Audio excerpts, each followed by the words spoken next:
माझं नाव तानाजी नांगरे पाटील. मी वीर मराठा मावळा संघटनेचा अध्यक्ष आहे.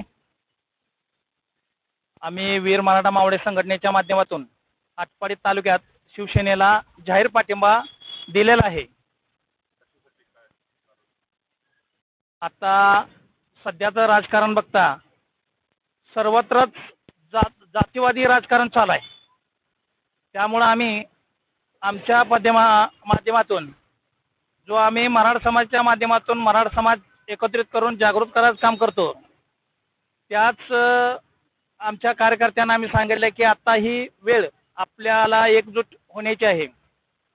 त्यामुळे आम्ही दिगंची गटामध्ये पृथ्वीराज तानाजी पाटील हे उमेदवार उभे आहेत आणि त्यांना बहुमताने निवडून आणण्यासाठी आम्ही वीर मराठा मावळा संघटनेच्या माध्यमातून गावागावात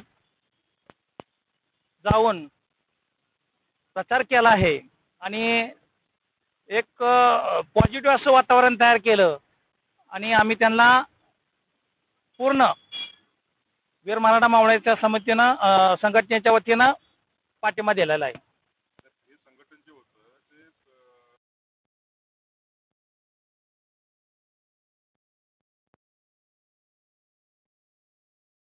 आता उतरावं लागलं. हे जातीचं राजकारण चालू झालेलं आहे, पैशाचं राजकारण चालू झालेलं आहे. हे विचाराचं राजकारण नाही. सध्या आम्हाला आजपर्यंत आमच्याच हातातून आमचा बळी जात होता, पण आता असं होताना दिसत नाही.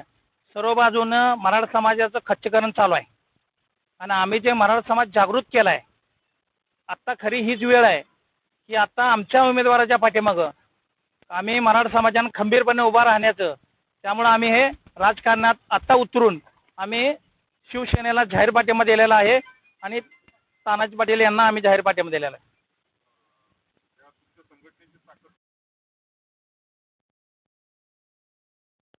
आमच्या वीर मराठा मावळा संघटनेची ताकद पूर्ण महाराष्ट्रामध्ये आहे. आता आम्ही मराठा समाजासाठी पुरतं आम्ही मराठा समाज एकत्रित करून जागृत करायचं काम करतो.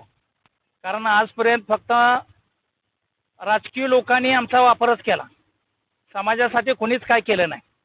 त्यासाठी आज तरुण पिढी एकत्र येऊन मराठा समाजासाठी योगदान देण्याचं ठरवलं आहे त्यांनी. आणि ज्यावेळेस अस्तित्वाची लढाई येते समाजाच्या, त्यावेळेस समाज पूर्णपणे ताकदीने एकत्र येऊन लढत असतो.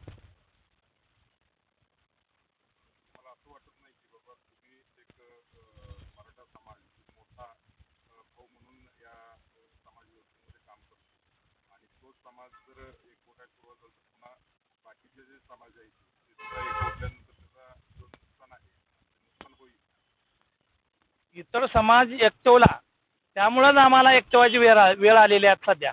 कारण त्या समाजाने काय केलं, मराठा समाजाला कायम टार्गेट करायला सुरुवात केलं. इतर समाजाचे जे नेते आहेत ते कायम मराठा समाजावर खालच्या भाषेत टीकाटिप्पणी करत आहेत, मराठा समाजाला तुच्छ लेखत आहेत. आम्ही मोठा भाऊ कितीपर्यंत त्यांना पांघरून घालायचं. मराठा समाजाची आता एवढी वाताहत चालू आहे की त्या लोकांनी आमच्याकडे दुर्लक्ष करायला सुरुवात केलं. बरं, आता कुणबी दाखले सरकारने घटनेनं आम्हाला दिलेले आहेत, तरीसुद्धा इतर समाज आम्हाला विरोध करतो का? मग संविधानानं तुम्ही मानत नाही का? संविधान ही मानलं पाहिजे ना. बरं, सरकार मग तुम्हाला आमच्याबद्दल काय अडचण असेल तर तुम्ही कोर्टात जा, तिथं तुमचा सरकार आहे, त्या सरकारला जाऊन भांडा. मग आम्हाला काय विरोध? आम्हाला जे कुणबी दाखले दिले ते संविधानाने दिलेत, आमच्या हक्काचे आहेत आणि ते पूर्वीचेच आहेत. तेच फक्त आम्हाला कळलं की हे आमचे आहेत, आत्ता निघालेत. आम्हाला ती मोडी लिपी वाचता येत नव्हती, ते आता आम्हाला कळल्यामुळं ते आमच्याकडे आहेत आणि त्याचा आम्ही आता पुरेपूर उपयोग घेतोय. ते पण आमच्या हक्कासाठी घेतोय.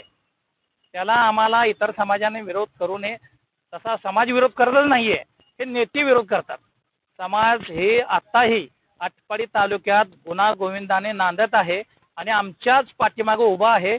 आत्ता सध्याला आम्हाला बऱ्याच लोकांनी फोन केले मला इतर समाजाच्या, तर त्यांनी सांगितलं की तुमचीच लोक तुमचीच वाट लावायला निघालेत, आमचं काय नाही, आपण सगळे एकत्र आहोत. म्हणून त्याही लोकांनी आणि आम्ही हे पूर्णपणे पृथ्वीराज पाटील यांच्या पाठीमागं खंबीरपणे उभा राहायचं ठरवलं आहे दिगंची घाटामध्ये.